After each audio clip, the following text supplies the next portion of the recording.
Welcome to the Geostrategic Podcast. Today, we're not just dipping our toes in. We're plunging into some pretty turbulent waters. That's one way to put it. Yeah, a region that often feels like the most intricate, high-stakes geopolitical chessboard on the planet, the Right. South China Sea. Absolutely. And within that vast expanse, we're navigating directly to a tiny, incredibly significant flashpoint, Scarborough Shoal. It's a place just bristling with complex claims, often ancient ones, and escalating tensions that really echo across the globe. Mm-hmm. Our mission today is to cut through the noise, bypass the headlines, and really get into the concrete factors driving the current situation. Right. We've gathered some really crucial sources, recent news reports, analyses on the immediate risks to arm you with the specific insights needed to grasp the dangers, the real implications of what's unfolding right now. That's exactly right. If you've been hearing about naval confrontations, diplomatic protests, maybe even whispers of a wider conflict, but you want to get beyond the surface. Understand what's really happening. Yes. The actual maneuvers, the competing historical claims, the legal arguments, and what it means in the real world for fishermen, for nations, for global trade, then this deep dive is specifically for you. So let's start there. Okay, let's begin with the basics. What exactly is Scarborough Shoal, and why has this seemingly tiny rocky outcrop become such a global focal point? Yeah. Okay, let's unpack this. Right. At its core, Scarborough Shoal, Bajo de Masinloc to the Philippines, Huangyan Island to China isn't much to look at, visually speaking. Not exactly a tourist destination. Not at all. It's a triangular-shaped atoll, basically a ring of reefs and rocks, with a lagoon, barely visible at high tide. Okay. But for centuries, it's been a traditional and pretty abundant fishing ground for fishermen from Luzon, the Philippines' main island. Right, they'd use it for shelter too. Exactly, shelter during storms. And geographically, it's just 240 kilometers west of Luzon. That's quite close. Very close, puts it squarely within the Philippines' exclusive economic zone, the EEZ, as defined by international law. Okay, so legally. Legally, based on UN SLES, it seems clear. Yet, despite that proximity and the traditional use, it's been effectively under Beijing's control since a major standoff back in 2012. And this isn't just about fish, is it? I mean, obviously vital for the Filipino fishermen, but there are major competing claims laid on top. Oh, absolutely. It goes much deeper. From the Philippines' perspective, their Department of Foreign Affairs calls Bajo de Masinloc a long-standing and integral part of the Philippines over which it has sovereignty and jurisdiction. And they base that on. Well, geography, traditional use, but crucially, the UN Convention on the Law of the Sea, UNCLOS, that's the framework for EEZs. And, maybe most significantly, they point to that landmark 2016 arbitration tribunal ruling in The Hague. Ah, yes, the 2016 ruling. That was huge. It really was monumental in maritime law. It specifically found no legal basis for China's assertion of economic rights throughout the South China Sea, basically invalidating the wide sweep of their claims. But China didn't accept it. Not at all. China pushes back strongly. They assert their claim based on what they see as historical sovereignty, traditional fishing use going back centuries, and its inclusion within their controversial 9-line. Okay, hold on. For anyone listening who might not be totally clear, what exactly is the 9-line? Good question. It's crucial. The 9-line is this U-shaped demarcation that China draws on its maps. Right. And it unilaterally claims sovereignty over roughly 90% of the entire South China Sea. 90%, wow. Yeah. It sweeps hundreds of miles south from China's coast, cutting right through areas clearly within the EEZs, even territorial waters of several other nations. Like the Philippines, Vietnam. Philippines, Vietnam, Malaysia, Brunei, Taiwan. Beijing says it's based on history, but it fundamentally clashes with UNIS, the actual international law governing maritime boundaries. So they just reject the UNCLOS ruling. Completely. They called it null and void. China's foreign ministry spokesman, Lin Jian, he's been quite explicit, saying the area was never part of Philippine territory. He urged the Philippines to, quote, immediately cease its infringements, provocations, and inflammatory rhetoric. Okay, so that wider context is vital then, because this isn't just a regional squabble over rocks. The stakes are enormous.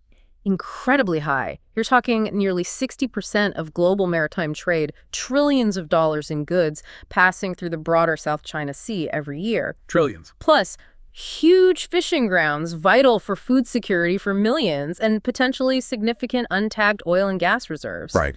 And China asserts sovereignty over almost all of it, despite all those competing claims. It's a geopolitical, hotbed law, history, power, all clashing constantly. And it was against this already tense backdrop, this volatile situation, that China made a move recently that really turned up the heat. Yeah, that's right. Announcing plans to create a nature preserve right there on that 3,500-hectare islet. Yes, and they framed it using language of environmental stewardship, calling it an important guarantee for maintaining diversity, stability, and sustainability. But the Philippines saw it differently. Immediately, they saw right through it.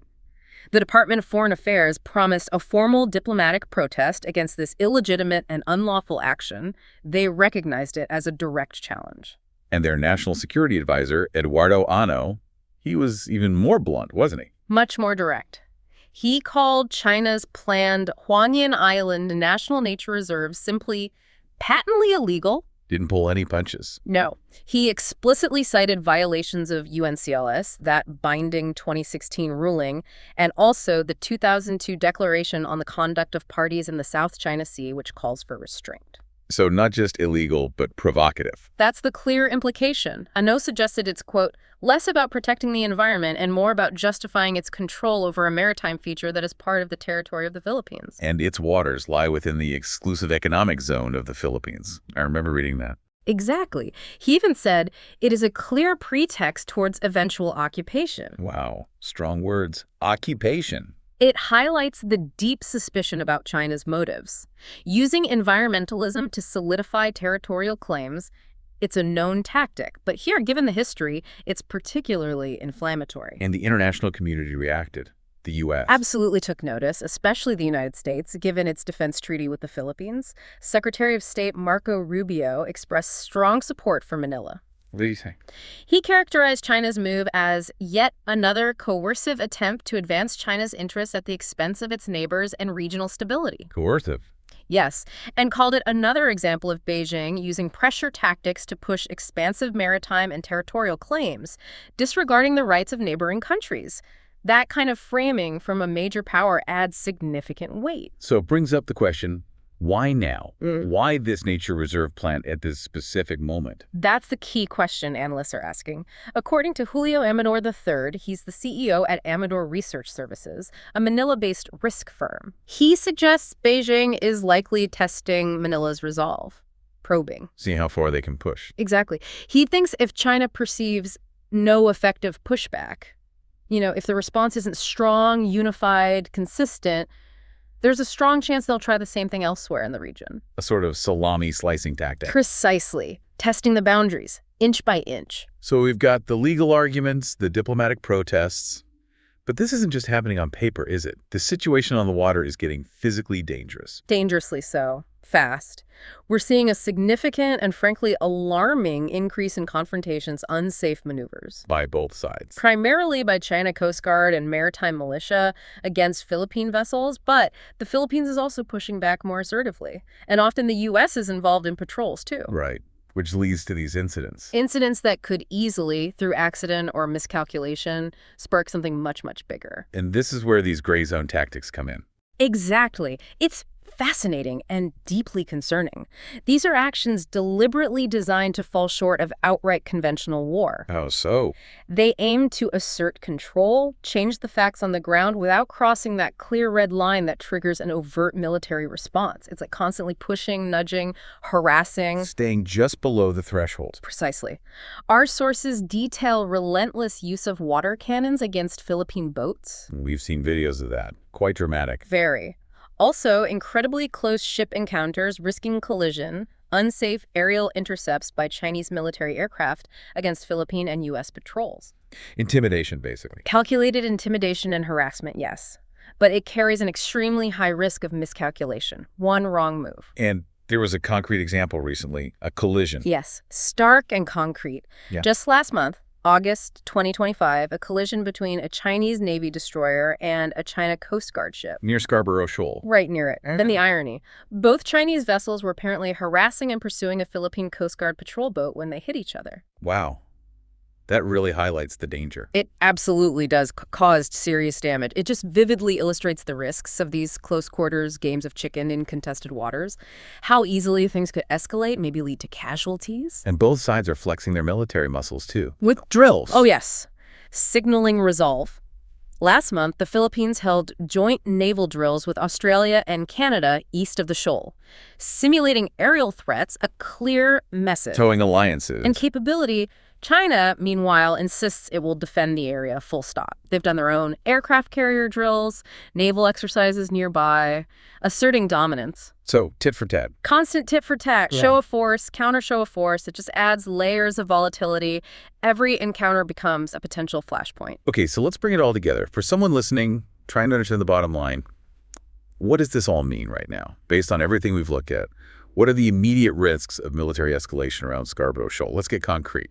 Okay, the most immediate tangible risk, number one, is accidental collisions or confrontations. Just like that August 2025 incident. Right. The sheer number of vessels, the close proximity, these aggressive gray zone tactics, water cannons, risky maneuvers, intercepts it all, dramatically increases the chance of unintended contact. And in that tense atmosphere. In that atmosphere, even a minor bump, a misread signal could spiral out of control very, very quickly. Miscalculation, misinterpretation, maybe just frayed nerves on the front line. A small spark, big fire. Yeah. Makes sense. Okay, what's next? Secondly, China's moved to establish that nature reserve. Yeah. It's not seen as environmentalism by the Philippines or the U.S. It's viewed as an aggressive, calculated assertion of sovereignty. Provocation. A deliberate provocation, yes.